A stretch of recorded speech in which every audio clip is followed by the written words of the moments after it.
Hi, എൻ്റെ പേര് Nivedya M Sasi, but peoples call me Chhota Sasi. ഞാനത് പറയാൻ പോണത് ഇൻസ്റ്റാഗ്രാമിൽ എൻ്റെ 0 ഫോളോവേഴ്സിൽ നിന്ന ഞാൻ എങ്ങനെയാണ് 41K എത്തി നിൽക്കണമെന്നാണ്. Content creation journey. ആദ്യം തന്നെ പറയാം, എൻ്റെ വീട്ടിൽ നിന്നായിക്കോട്ടെ, നാട്ടുകാരെ നിന്നായിക്കോട്ടെ, കൂട്ടുകാരെ നിന്നായിക്കോട്ടെ, കളിയാക്കലിൻ്റെ എക്സ്ട്രീം കിട്ടിയിട്ടാണ് ഞാൻ ഇവിടെ എത്തിയേക്കണം.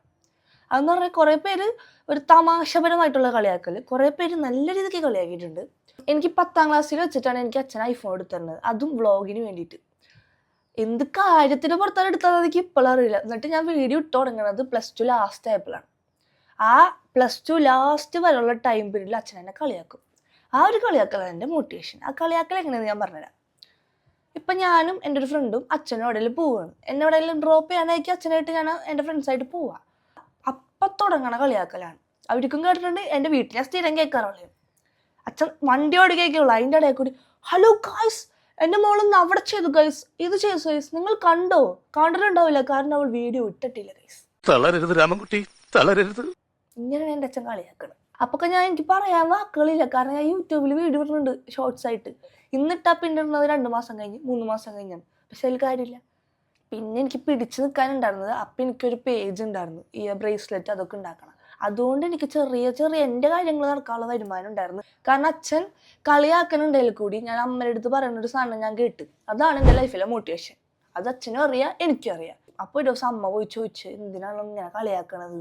അപ്പം അച്ഛൻ പറഞ്ഞൊരു ഡയലോഗ് ഉണ്ട്, അവളെ കളിയാക്കുമ്പോഴോ എന്തെങ്കിലുമൊക്കെ ആവണമെന്ന് അവൾക്ക് തോന്നുള്ളൂ, അല്ലാണ്ട് അവളിങ്ങനെ താങ്ങി നിന്ന് കൊടുക്കണമെന്നുണ്ടെങ്കിൽ അങ്ങനെ നിൽക്കലേ ഉണ്ടാവുള്ളൂ. കളിയാക്കുമ്പോൾ അവൾക്ക് തോന്നും അത് ചെയ്ത് കാട്ടിക്കൊടുക്കണം.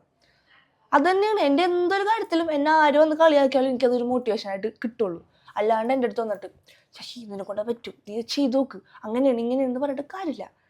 എനിക്കൊരു ഭയങ്കര ഹൈ നിൽക്കണ സാധനം എന്താണെന്ന് വെച്ചാൽ, എന്നെ വീട്ടിലെ ഏറ്റവും കൂടുതൽ കളിയാക്കണം എൻ്റെ അച്ഛനാണ്. ഇപ്പം എൻ്റെ അച്ഛൻ അറിയപ്പെടുന്നത് ഛോട്ടാ ശശിയുടെ അച്ഛനല്ലേ.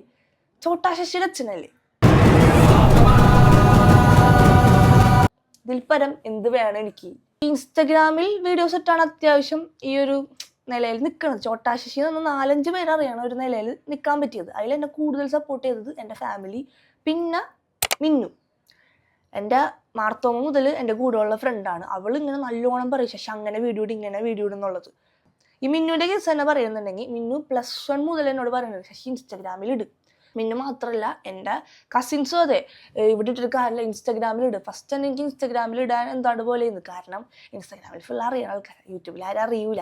November 7 ഞാൻ വീഡിയോ പോസ്റ്റ് ചെയ്യുന്നത്. എന്ന് വെച്ചാൽ യൂട്യൂബിൽ ഇടാൻ വേണ്ടി ഞാൻ സാധാരണ ഒരു കലോത്സവം ക്ലിപ്പായിട്ട് എടുത്ത് വെച്ച്, അത് ഞാൻ അങ്ങോട്ട് എടുത്തിട്ട് അത് ഒരു 25K എന്തോ ഇൻസ്റ്റഗ്രാമിൽ വ്യൂസ് കയറി. ഇൻസ്റ്റഗ്രാമിൽ അത്രയും വ്യൂസ് കയറുമ്പോൾ നമുക്കൊരു ഭയങ്കര ഇതാണ്, കയറി. പിന്നെ ഞാൻ കൺസിസ്റ്റൻ്റ് ആയിട്ട് വീഡിയോ ഇടാൻ തുടങ്ങി. അങ്ങനെയാണ് ഛോട്ടാ ശശി എന്നുള്ള ഞാൻ വന്നത്.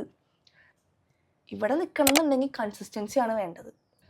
അപ്പം എനിക്ക് നിങ്ങളോട് പറയാനുള്ളത്, കളിയാക്കാൻ 100 പേരുണ്ടാവും, പക്ഷെ നമ്മുടെ ഒരു സക്സസ് ആയിക്കോട്ടെ, നമ്മുടെ ഒരു ഫെയിലിയർ ആയിക്കോട്ടെ, അത് നമ്മളാണ് അനുഭവിക്കുന്നത്.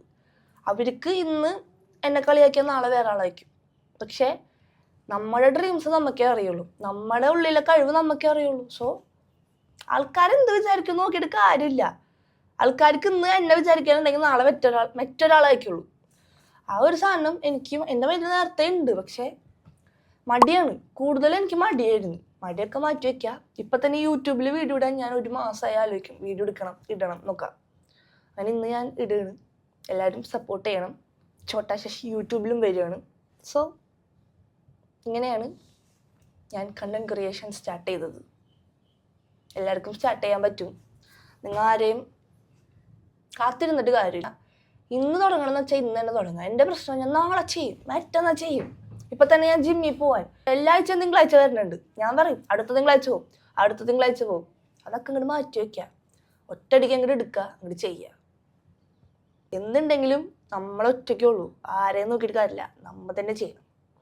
ബൈ.